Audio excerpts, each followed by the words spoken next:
নমস্কাৰ।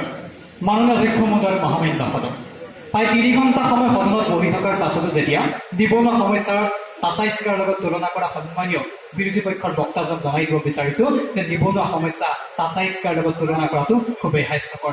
মাননীয় অধ্যক্ষ মহোদয়, আৰু এটা কথা মই স্পষ্ট কৰিব বিচাৰিছোঁ বিৰোধী পক্ষৰ সন্মানীয় বক্তাসকলক, যিজন বক্তাই ডিঙিৰ শিল ফুলাই ফুলাই চিঞৰি থৈ গ'ল যে মাননীয় অধ্যক্ষ মহোদয়, এই ভাৰতবৰ্ষত অসমত থকা নগাঁও কাগজ কলটো নিৰ্মাণ কৰিব লাগে 19 কোটি টকা, তেওঁ জনা উচিত 19 কোটি টকাৰ কাগজ কল নিৰ্মাণ নহয়, তাৰ বাবে ধাৰ্য কৰা হৈছে 1900 কোটি টকা। তথাপিতো আজিলৈকে কাগজ কলটো কিন্তু পুনৰ উজ্জীৱিত কৰিব নোৱাৰিলে।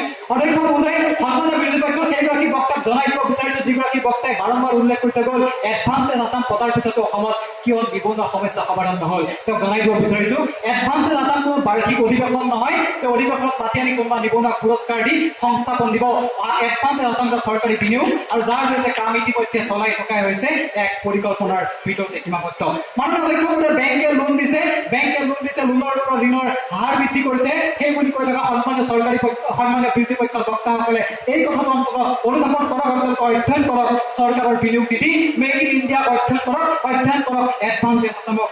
অধ্যক্ষ মহোদয়, বাৰম্বাৰ জনসংখ্যা বৃদ্ধিয়ে নিবনুৱা সমস্যাৰ একমাত্ৰ কাৰণ বুলি কৈ থকা সন্মানীয় বিৰোধী পক্ষৰ বক্তাসকলে জনা উচিত যে 2019 বৰ্ষৰ ফেব্ৰুৱাৰী মাহত ইকনমিক্স টাইমছত প্ৰতিবেদন অনুসৰি এইখন ভাৰতবৰ্ষত নিবনুৱা সমস্যা বৃদ্ধিৰ আন দুটা আনুষংগিক কাৰণ হৈছে শ্ৰেণী বিভাজন আৰু উদ্যোগৰ লেহেমীয়া বিকাশ আৰু একে সময়তে অৰ্থনীতিৰ লেহেমীয়া বিকাশ। সেই দুটা বিষয় তেওঁলোকে অধ্যয়ন নকৰাকৈ সদনত বিৰোধী পক্ষৰ আসন গ্ৰহণ কৰি ডিঙিৰ শিল ফুলাই ফুলাই সদনক বিপথে পৰিচালিত কৰাৰ যি চেষ্টা কৰিলে সেই তাক পোনপ্ৰথমে ধিক্কাৰ জনাইছোঁ। অধ্যক্ষ মহোদয়, আছে গৰু নাবাই হাল, থকাতকৈ নথকা ভাল বুলি কোৱা সন্মানীয় বিৰোধী পক্ষৰ বক্তাজনে গৰু হাল বেছি তেওঁ ট্ৰেক্টৰ কিনে নে নিকিনে মই নাজানো, কিন্তু একে সময়তে ঔদ্যোগিক বিকাশৰ সময়ত কিন্তু তেওঁলোকে জনা উচিত যে যিটো সময়ত চীনে ঔদ্যোগিক বিকাশৰ জৰিয়তে GDPৰ 2% খৰচ কৰি বিশ্বৰ এখন উন্নত ৰাষ্ট্ৰলৈ ৰূপান্তৰ হৈছে, সেই সময়ত কিন্তু আছে গৰু নাবাই হাল জাতীয় কথাৰে সদনক বিভ্ৰান্ত কৰাটো খুবেই দুৰ্ভাগ্যজনক। এই শেষত মাননীয় অধ্যক্ষ মহোদয়, দেশৰ উন্নয়নৰ স্বাৰ্থত উপস্থাপিত বিধেয়কখন আইনত ৰূপান্তৰ কৰাৰ